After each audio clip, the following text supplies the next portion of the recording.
नमस्कार, Amar Ujala the bonus में आपका बहुत बहुत स्वागत है। मैं हूं आपके साथ अभिषेक गुप्ता और आप देखना शुरू कर चुके हैं क्रिप्टो काउंटर। तो पिछले 24 घंटे में क्या कुछ घटा है क्रिप्टो बाजार में, चलिए फटाफट जानते हैं आज के इस शो में। आज प्रमुख क्रिप्टो करेंसीज में एक बड़ी गिरावट यहां पर देखने को मिली है। कॉइनडेस्क 20 की अगर बात करें तो यहां पर करीब 2.25% की गिरावट दर्ज की गई है और $2038 पर यह ट्रेड होता हुआ दिखा है। बिटकॉइन की अगर बात करें 2% से ज्यादा यहां पर बिटकॉइन जो है वो टूटा है और $75,095 पर यह भी ट्रेड होता हुआ दिखा है। इसके अलावा इथेरियम की अगर बात करें सबसे ज्यादा गिरावट इसी क्रिप्टो में देखने को मिली है। 3.25% के आसपास यहां पर गिरावट दर्ज की गई है और $2,224 पर यह ट्रेड होता हुआ यहां पर दिखा है। XRP की अगर यहां पर बात करें तो फिर 1.12% यह भी टूटा है और $1.34 पे यह आ गया। सोलाना की अगर बात करें करीब करीब 2% की इसमें गिरावट देखने को मिली है और $85 पर यह ट्रेड होता हुआ दिखा है। इस गिरावट की बड़ी वजह तेल की कीमतों में तेज उछाल यहां पर माना गया है और ब्रेंट क्रूड करीब यहां पर 4 साल के हाई यानी कि लगभग $126 प्रति बैरल पर पहुंच गया। यह उछाल मिडिल ईस्ट में बढ़ते जियोपॉलिटिकल टेंशन की वजह से आया है। अनसर्टेनिटी बढ़ने से बाजार रिस्क ऑफ मोड में चला गया, यानी निवेशक रिस्की एसेट्स जैसे कि क्रिप्टो है वहां से पैसा निकालकर सेफर एसेट्स में यहां पर निवेश करने शुरू हो गए थे। वहीं अमेरिका में 30 साल के सरकारी बॉन्ड ट्रेजरी की यील्ड जो है वो 5% तक यहां पर पहुंच गई है और इसका असर बिटकॉइन जैसी एसेट्स पर पड़ सकता है। असल में 5% यील्ड का मतलब यह है कि निवेशकों को एक तरह से लगभग सुरक्षित रिटर्न मिल रहा है। ऐसे में कई लोग सोच सकते हैं कि जब बिना ज्यादा जोखिम के 5% मिल रहा है तो बिटकॉइन जैसी वॉलेटाइल एसेट्स में पैसा क्यों लगाए। यही वजह है कि पैसा रिस्की एसेट से यानी कि जैसे बिटकॉइन हो गया वहां से निकलकर बॉन्ड्स में ये शिफ्ट हो सकता है।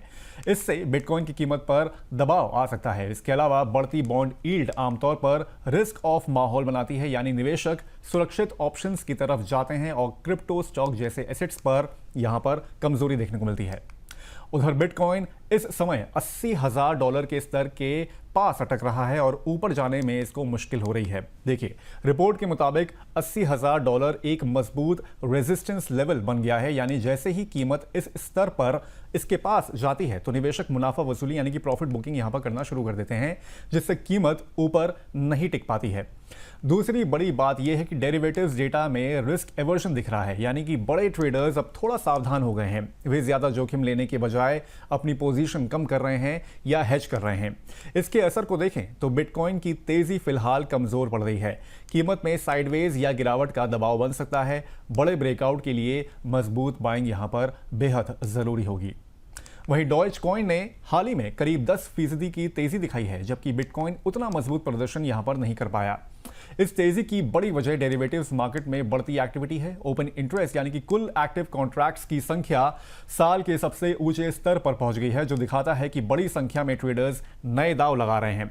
जब प्राइस और ओपन इंटरेस्ट दोनों साथ में बढ़ते हैं तो इसका मतलब होता है कि नया पैसा मार्केट में आ रहा है और तेजी को यहां पर सपोर्ट मिल रहा है। लेकिन इसमें जोखिम भी है, क्योंकि ज्यादा लेवरेज यानी कि उधार लेकर जो ट्रेडिंग होती है उससे होने वाले पर अगर ट्रेंड पलटता है तो तेजी से गिरावट और लिक्विडेशन हो सकती है। कुल मिलाकर डॉज कॉइन में अभी तेजी दिख रही है और ट्रेडर्स एक्टिव हैं, लेकिन ये रैली थोड़ी सी रिस्की भी है क्योंकि ज्यादा स्पेकुलेटिव पैसा इसमें लगा हुआ है।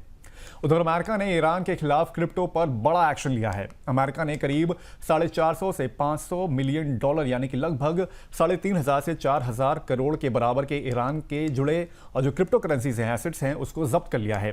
यह कार्रवाई एक बड़े अभियान यानी कि ऑपरेशन इकोनॉमिक फ्यूरी के तहत की गई है। दरअसल अमेरिका ईरान की कमाई के स्रोत यानी कि जैसे ऑयल हो गया, बैंकिंग हो गया, क्रिप्टो हो गया, उसको रोकना चाहता है ताकि उसकी आर्थिक ताकत यहां पर कमजोर हो जाए।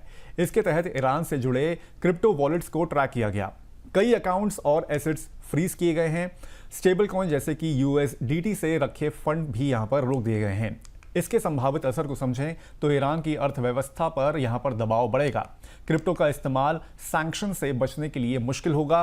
ग्लोबल क्रिप्टो ट्रांजैक्शंस पर निगरानी और सख्त हो सकती है। कुल मिलाकर अमेरिका अब क्रिप्टो को भी फाइनेंशियल वेपन की तरह इस्तेमाल कर रहा है, जिससे ईरान की फंडिंग पर सीधा असर पड़ेगा। तो आज के क्रिप्टो काउंटर में बस इतना ही। ये वीडियो आपको कैसा लगा हमें कमेंट करके जरूर बताएं। बाकी अब होगी आपसे सोमवार को मुलाकात। तब तक के लिए मुझे दीजिए इजाजत। नमस्कार।